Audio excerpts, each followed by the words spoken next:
will remember what is about to go down. It is my honor and pleasure to introduce Violent J, Shaggy 2 Dope, the Insane Clown Posse. Welcome to After the Bell, gentlemen. Hell yeah. Thanks, man. Hey, the pleasure's all ours, man. We heard about this. We got geeked. We're like, hell yeah, man. Yeah, this is gonna be fun. Very cool. Very cool. I'm excited to have this conversation and talk about your time in the sports entertainment world, which I think I'm not out of line by saying what you guys do, what Insane Clown Posse represents is more than just rap or hip hop. It's more than just music. You guys are a vibe. You guys are an experience. You bring big time entertainment to your live experiences. And anyone that's been WWE fans for a long period of time knows who ICP is. What sort of drew you guys to wrestling and sports entertainment?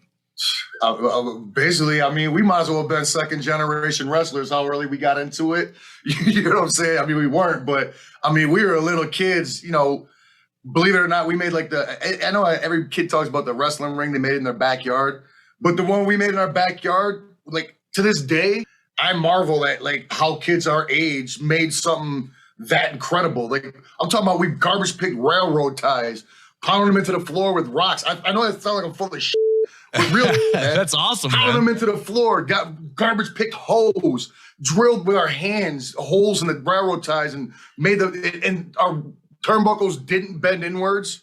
You know what I'm saying? They always, you could go to the top rope and they didn't bend in. You know what I'm saying? That's solid craftsmanship. We had our own wrestling league. I think I was like 9 or 10, and we were wrestling. It organized. We had the whole neighborhood come. We had our flyers.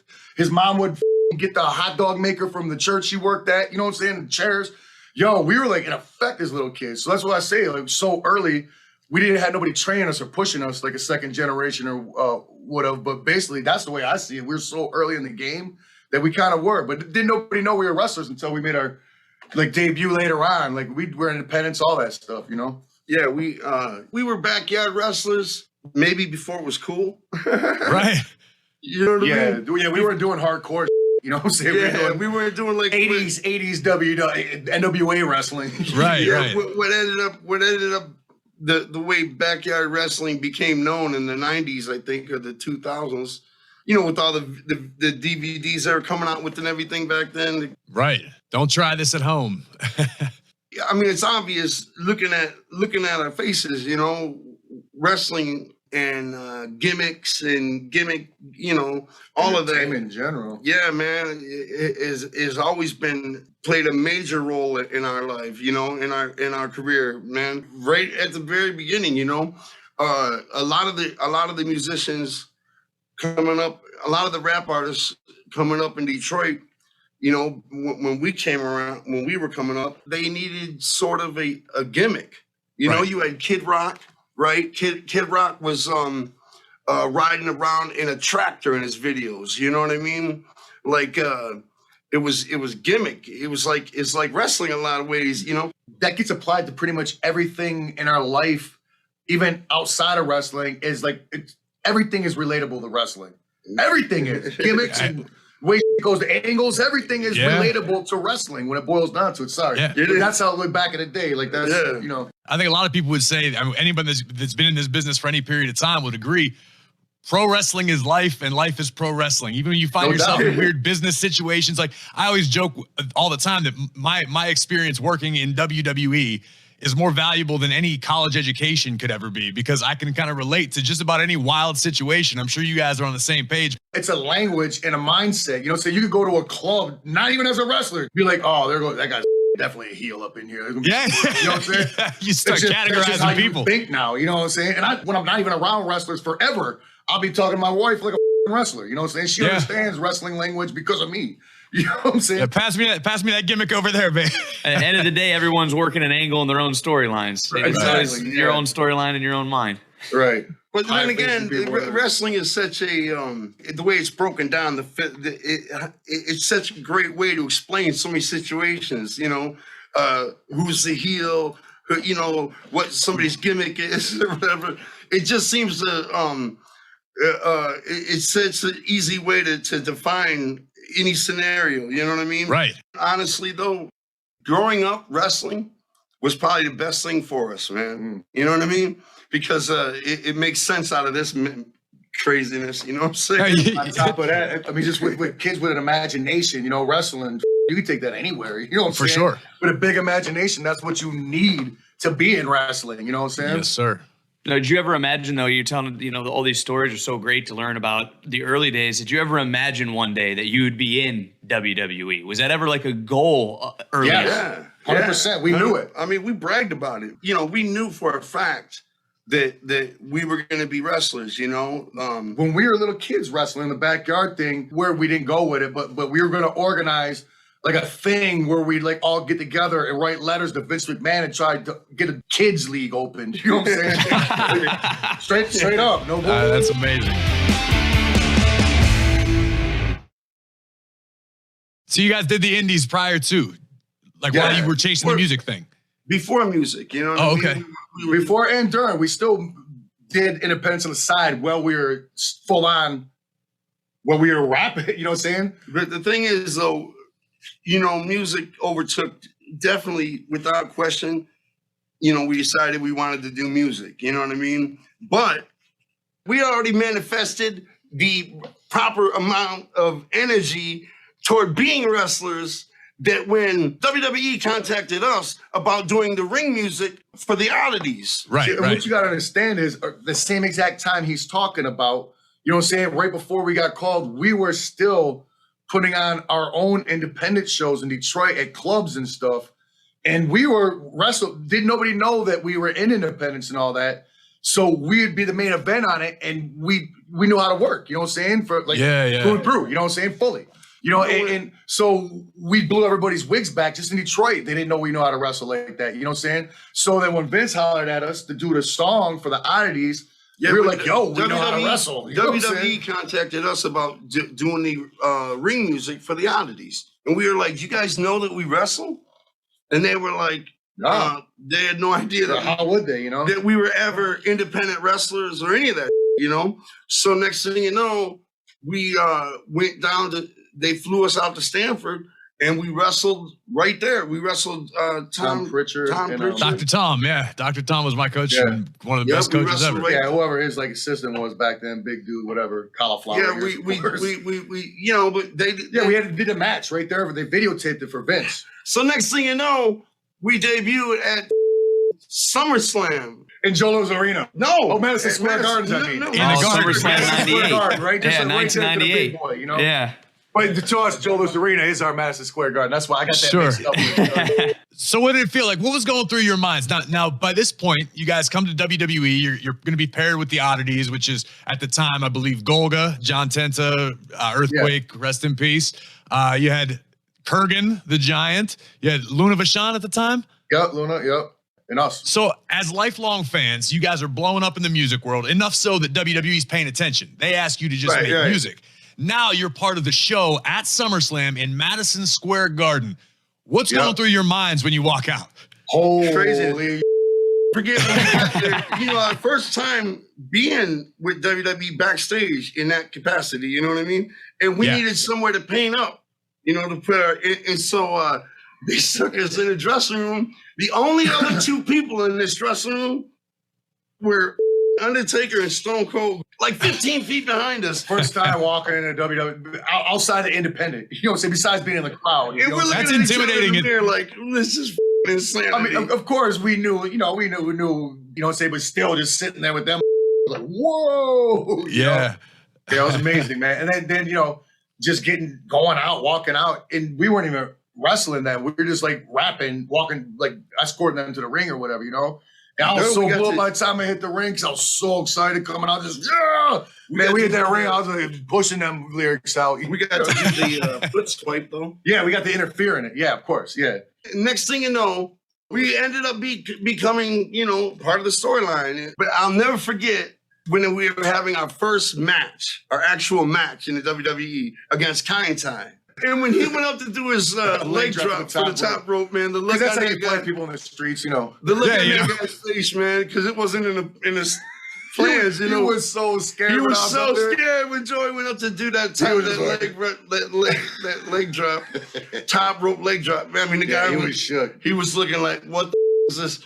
It was so funny, man. And I knew how to take care of him. Though. Yeah, I was you know, fine. 100%. He just didn't know. He didn't know. It was funny to me. They didn't expect us to do that. You know, once we got out there, but we fully took advantage of the situation. Shaggy said, "Do your moonsault." You know, and I chickened out. You know, I'm like, "You get one chance, maybe. Maybe we'll never be back here again. Do the moonsault, man." And I chickened out. But when I got into WCW, I never forgot about that, man, and I did it. I did my moonsault. I was so happy. And they got in trouble by Hugh Morris because that was Just Hugh Morris, right? Because he was like, "Man, you're doing my," you know. Right. He's like, "I'm the only big man that does a moonsault," you know what I mean? So I was like, "My bad," you know. Eric Bischoff came back and was like, "Don't do the moonsault anymore," you know. I was like, "Yeah, I already did it." You know what I mean? I did it. I wasn't planning on doing it anymore. You know what I mean? I pulled it off once. I was happy, you know. It's one of those you ask for forgiveness later type situations. We're just going to go out there and do it. Yeah, I hear you. Right. Looking back on things, what are some of your favorite memories that maybe didn't necessarily happen on screen of your time with WWE before you guys headed to WCW? Man, you know, the only thing that I regret is walking out on WWE. Oh, big time, yeah, with WWE. Yeah, like, the way we left. The way we left was so lame. And like, you know? I'm not trying to get no brownie points or nothing, I swear to you, but I would like to cordially apologize to everybody, not just Vince, but like anybody who was involved in that night production and everything, that when we walked out on them, you know what I'm saying? Because we were supposed to go to the ring. Instead, we walked out the side of the door. We were following our manager's orders pretty much. You know, he's like, "Yo, this is some," I don't know what happened, but he's like, "Bounce," you know what I'm saying? And to this day, I'm just like, "Yo, but I'd like to apologize to anybody involved in that card that night, especially. I'd like to apologize to everybody involved. You know what I'm saying? Because that was so cool. That was some on our end. That was some, no question. It was totally. It was so cool having that run with the WWE. Yeah, it was so dope. You know, and for whatever reason, our manager at the time was like, "You guys need to bail." Just there was no ill will on our part towards everybody. We were having a blast. Looking back on it all, man, it was a huge, great thing that happened to us, and we're so indebted, you know, to WWE. And exactly, because then we were able to jump to WCW and all that. You know what I'm saying? So that was so walk us through that process a little bit. I mean, obviously, you know, time heals all wounds, especially in this business. Never say never. You can't hold a grudge too long. You know, so you, like so many other people, you know, business is hot at the time, late 90s, and you guys make your appearance, make a mark in WWE, and the next thing you know, you turn on Nitro, and they're the ICP. How'd that all come to be? It's so awesome. In one way or another, we ended up going to Nitro, but it was so cool when we got to Nitro, man. I mean, like, we met Vampiro, and everything was so cool with Vampiro, you know. I guess we had a lot of heat in WWE. You know, because none of the boys knew that we were workers. They just thought that, you know, we're just some rappers.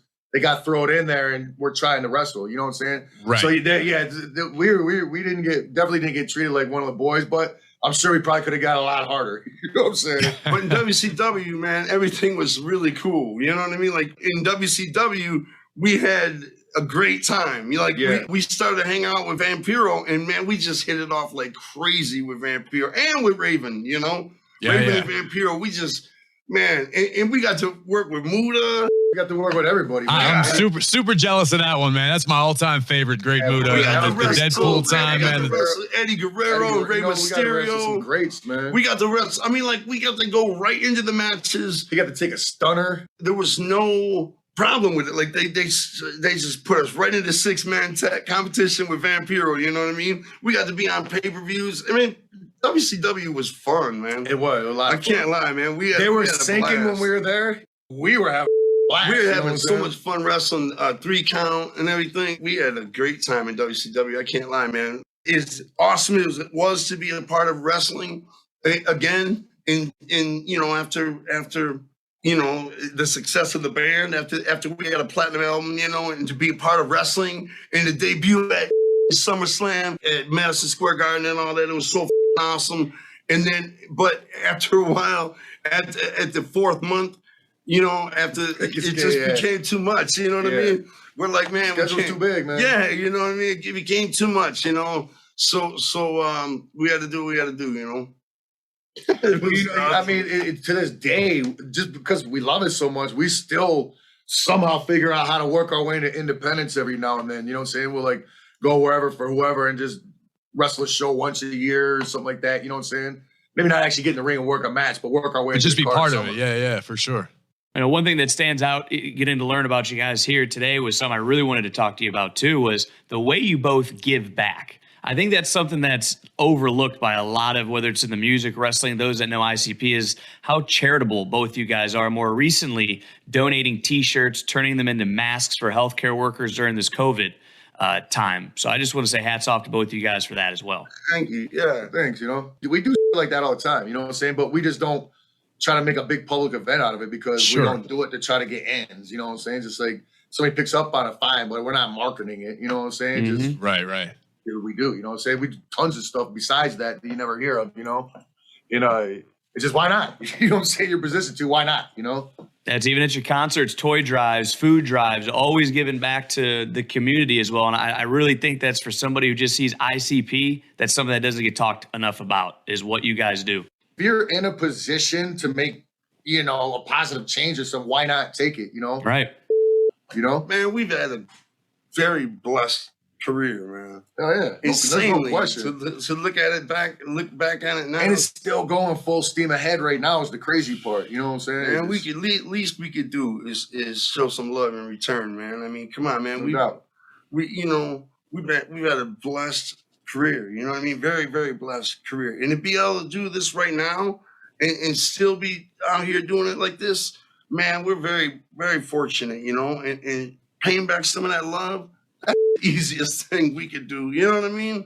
I mean, honestly, man, we're so grateful to be able to have this career and paint our faces like wicked clowns for 30 years now. You know what I mean? That's a blessing, man. We're happy. Now, I want to ask you guys, though, you mentioned 30 years as ICP, which is crazy to believe. I mean, I, in a way, grew up listening to you. Yeah, professionally.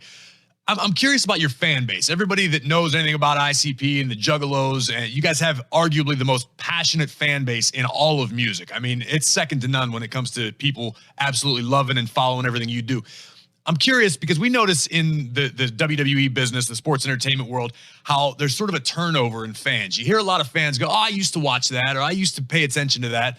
Do you guys run into that at all, or do you kind of maintain the fans? And are they getting younger? Are they getting older? Juggalos are hands down. I mean, they got our vote as the most supportive.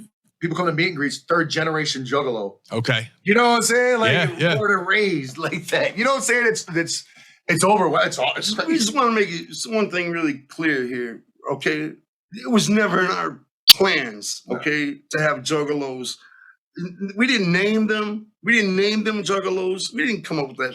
Like it was never in our blueprint to become this band and have this awesome ass, incredible fan base. It was never our plans. It was never like that. This happened organically. As much as we're freaked out by every single day. It kind of makes you think what would have happened if we would have stuck with wrestling.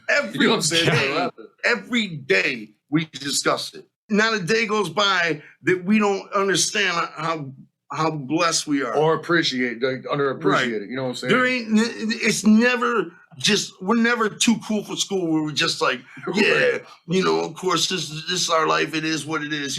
No, this blows our mind every day. That's what they're about, is you. You know what I'm saying? Yeah, and what you represent, you're one with that, bro. It's crazy. It's quality over quantity. It's the quality of the people that appreciate what you do over the quantity. You don't need 5 million people. But you guys aren't hurting. Trust me. I've seen the images of the gatherings, and you guys, not like you guys got a dozen fans following you around. You guys got a pretty solid fan base. Oh, yeah. Yeah. That's what happens when you're around for 30 years. You know what I'm saying? Yeah, well, so much so after 30 years, you guys just dropped a new album on Halloween, Yum Yum Bedlam. Talk to me a little bit about that. Every record we put out that's a full-length album. It's a Joker's card. We put our heart and soul into it.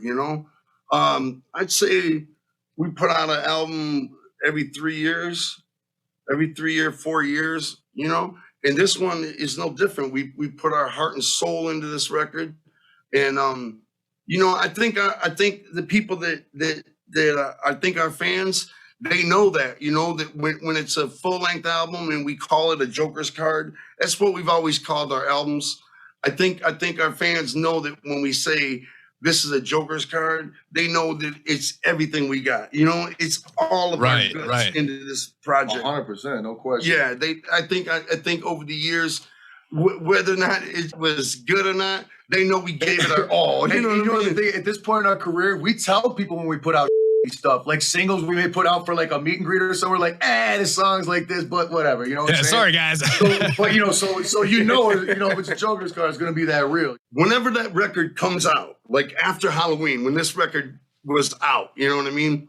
There's just listening to it in my truck, driving, I hear a million things I wish I would have done differently. You know what I mean? Always your own worst critic. Yep. Exactly. And none of that was presenting itself when I had a chance to fix it. You know what I mean? But when it's too late, that's when you all of a sudden start hearing all the imperfections where you're like, why didn't I fix that? Why didn't I fix it? Same thing every time. Stuff that nobody notices but you. The album's out, boom, we could take a break for about a year, you know what I mean? Before we can really start to focus on what's next, you know what I mean? So this year, ride the yum wave. Yeah. This year, we definitely have earned it. You know what I mean? No doubt about it. The relaxing, I'm glad the album's out. Woo, that was a job. You know what I mean? Hey, sit back and bask in the glow of the new record. And I know you just said you're not entirely sure what the future holds, but off the top of your heads, what's on the horizon for ICP? Man, it's endless. You know what I'm saying? It's just, the streaming and all that. We love doing that. Like it just opened up all new opportunity for so many people. Just like what happened with everybody. When COVID hit, it drove a lot of people to doing podcasts and things like that. Podcasts and vlog and Patreon. It's like we're between the two of us. It's always something that's going on. Humans persevere. You know what I mean? It's very impressive when we're beat up.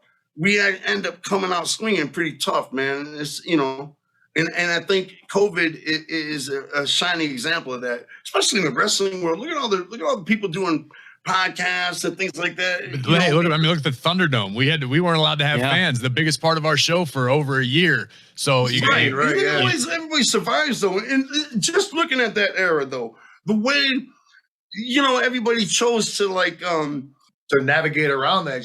Look at the creative backgrounds. Okay, when there wasn't fans, when there couldn't be fans around the ring, look what they came up with. That's right. All those people at their monitors. Really cool. Like great ways to. It was very creative. You know what I mean? Like I was really proud of the things they were doing. Well, guys, Shaggy, Jay, honestly, it's been a thrill for me. I could sit here all day long, but I know y'all are busy. We got stuff to get to real life here. Brother, let us say this. So thank you for your interest in us, man. 100%, man. We were excited when we heard. We were like, of course. What? For real. But anytime you want to talk to us, bro, we're on board. Anything we can do, any way we can be of help, brother, it's an honor, Honestly, man, sincerely, that means the world coming from you guys. I mean, like I said, I've been a fan for many years. I told Vic this story before I let you go. I was not going to let him get off this without telling you guys this story. I was just saving it. The very first time I ever had my heart broken, I was in, I believe, 9th or 10th grade. I went to see you guys in Metropole. It was an old venue here in Pittsburgh. That's where I live. Yeah. We just were talking about that. Just talking about this. Yeah, I took my girl that I was dating at the time, who was way out of my league to begin with. But I'm like, I got some concert tickets. It's going to be great. So I took her to go see ICP. I had the time of my life. And then I saw her the next day at school and she promptly dumped me because she said, you didn't pay any attention to me. I said, what did you want me to do? It was an ICP show. I was drowning in Faygo. I was having a time of my life. So that didn't work out, but I'm like, yeah, that's what ICP got me in life, got me dumped for the first time. So she didn't deserve it. Exactly. She wasn't a real one. She wasn't a real one. Absolutely. But no, seriously, guys, I appreciate the time. Favor. Yeah, you did. You absolutely saved me you saved me from years of heartache. So Jay, Shags, thank you guys. Anytime you want to come back on ATB, I'm gonna make sure your people have my number because I'm gonna feel like texting you guys just about fanboy stuff from time to time.